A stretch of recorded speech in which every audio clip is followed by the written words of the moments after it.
최근 중국이 심기가 불편할 때마다 꺼내드는 경제보복 카드가 경제 규모가 작은 나라에도 영향을 끼치지 않아 망신을 당하고 있습니다.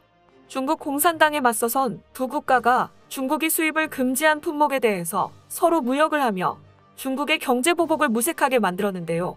반중 최전선에 있는 두 국가 중 하나는 두 명의 한국인에게 깊은 영감을 얻었다며 한국이 그들과 함께 해준다면 영광으로 생각하겠다고 말할 정도였습니다. 이 때문에 최근 한국 국방부에서 보인 행보가 이들과 함께하는 것이 아니냐는 의심을 받으며 중국과 북한이 굉장히 불편해하고 있습니다. 그런데 뜻밖의 한국의 행보에 중국뿐만 아니라 일본까지도 당황한 기색인데요. 어떻게 된 일인지 한번 자세하게 알아보겠습니다. 최근 중국은 두 국가의 연합 공세에 정신을 못 차리고 있습니다.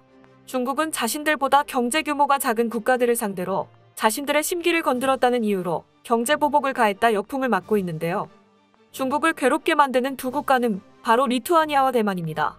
작년 바이든 행정부 출범 이후 유럽과 중국의 관계는 이전과 달리 악화일로를 걷고 있습니다. 그 선봉에 서 있는 나라가 바로 발트해의 작은 거인 리투아니아입니다. 이들 갈등의 시작은 언제나 중국이었습니다. 중국은 얼마 전 리투아니아가 대만 대표부 사무실을 자국 수도에 개설하자 리투아니아와의 외교 관계를 격화했습니다. 이에 끝나지 않고 중국은 자국의 다국적 기업들이 리투아니아 기업들과 협력하지 못하도록 압력을 넣었는데요. 여기에 중국 당국 세관 목록에서 리투아니아는 아예 삭제하는 등 리투아니아의 모든 상품에 대한 통관을 거부하고 있는 상황입니다. 리투아니아는 중국의 급발진에 당황할 수밖에 없었습니다. 이미 계약이 이뤄진 자국의 럼주 2만 병이 중국에 내리지 못하고 계속 중국 은혜를 떠돌고 있기 때문입니다. 날이 갈수록 해운비가 들어가 손해가 커지고 있는 상황에서 갑자기 대만이 등판했습니다. 올해 초 대만이 중국의 통관 거부로 해상을 떠돌던 리투아니아산 럼주 2만 병을 사들이기로 한 것인데요. 리투아니아가 대만 대표처 설립을 허용한 일로 중국의 경제보복에 직면하자 대만이 지원 사격에 나선 것입니다. 리투아니아가 중국을 멀리하고 대만과 가깝게 지내기 시작한 것은 2020년 10월 리투아니아 총선 직후 자유보수 연립정권이 들어서면서입니다. 그해 8월 리투아니아 내에서 중국 대사관원과 중국 주민들이 리투아니아 시민들의 홍콩 범죄인 인도법 개정 반대 집회를 폭력으로 방해하고 메가폰을 탈취한 사건이 도화선이 됐었는데요. 2008년 베이징 올림픽 서울 성화 봉송 행사 당시 중국 유학생들이 올림픽 반대 시위를 벌이던 한국인들을 폭행한 것과 비슷한 사건이어서 한국인들에게도 크게 와닿은 사건입니다.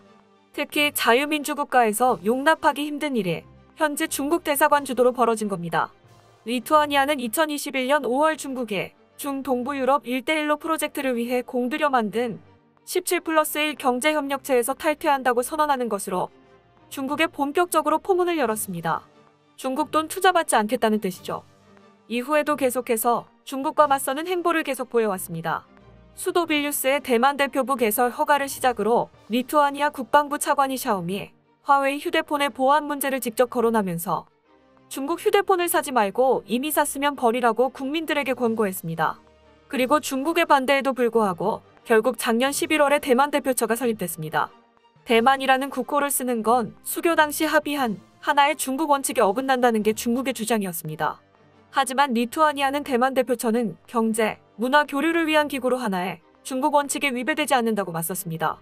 이렇게 중국과 대립하면서 리투아니아는 골리앗과 싸우는 다윗에 비유됐었고 유럽의 작은 거인이라 불리고 있습니다. 그러자 중국 관영 매체인 환구시보는 리투아니아에 대해 대서특필하며 파리 잡듯 혼내야 한다라고 강한 어조로 비판했는데요. 중국은 양국 외교 관계를 대사급에서 대리대사급으로 격하하고 수출입 1003만 수입대상국 목록에서 리투아니아를 제외하는 등 대대적인 보복을 가했습니다. 리투아니아로 가는 화물열차 운행도 중단했습니다. 하지만 리투아니아는 눈도 깜짝하지 않는 모습입니다. 리투아니아 국민들은 중국의 제재는 영광스러운 일로 우리가 올바른 일을 하고 있음을 잘 보여준다는 식으로 여기는 분위기입니다. 한 해외 매체는 경제적 손익계산보다 민주주의와 인권, 국제사회 규칙 등을 중시하는 리투아니아식 가치 외교라고 분석했습니다. 또한 작년 12월에는 중국 외교부가 주중 리투아니아 대사관원과 가족 19명의 신분증 갱신을 요구하는 방식으로 괴롭히자 아예 전원을 본국으로 철수시켜버리기도 했죠. 여기에 리투아니아는 이유를 중심으로 중국에 대응하고 있습니다.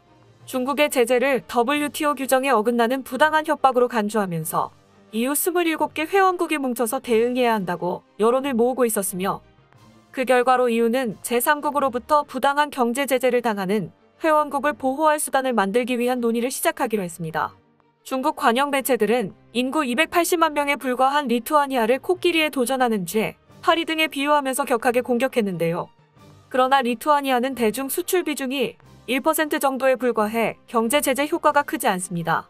바꿔 말하면 그만큼 혼내줄 수단이 마땅치 않다는 뜻이며, 경제 보복으로 효과를 톡톡히 봐왔던 중국에게는 리투아니아만큼은 천적과 다름없었습니다. 그런데 뜻밖의 1%의 대중 수출 비중이 갑자기 중국의 계략으로 위기를 맞았습니다. 중국은 럼주 2만 병을 주문하고 술을 실은 배가 도착하자 갑자기 받지 않겠다고 한 것입니다.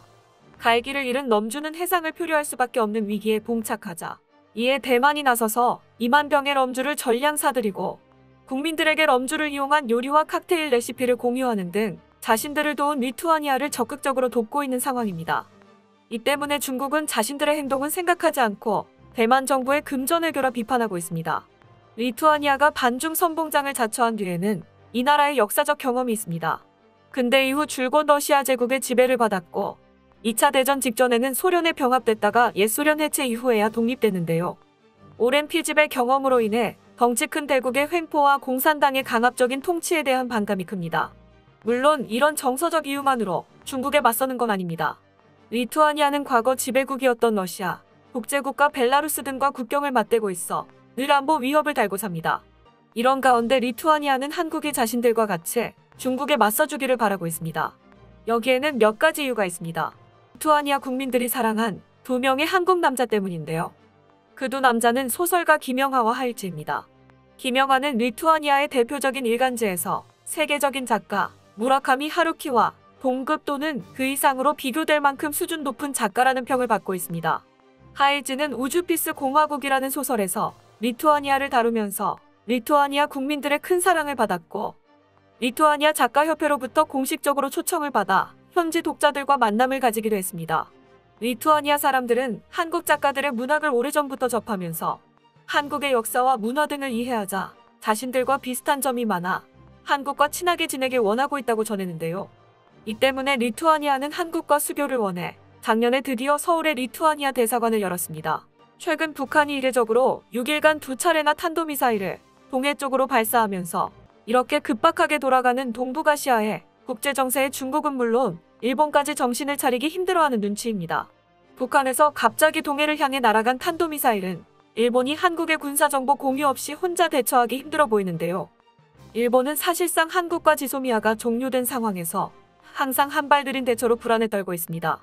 반중 최전선의 작은 거인이 한국의 참여를 원하고 있는 가운데 전 세계의 이목이 한국의 행보에 집중되고 있는 상황입니다.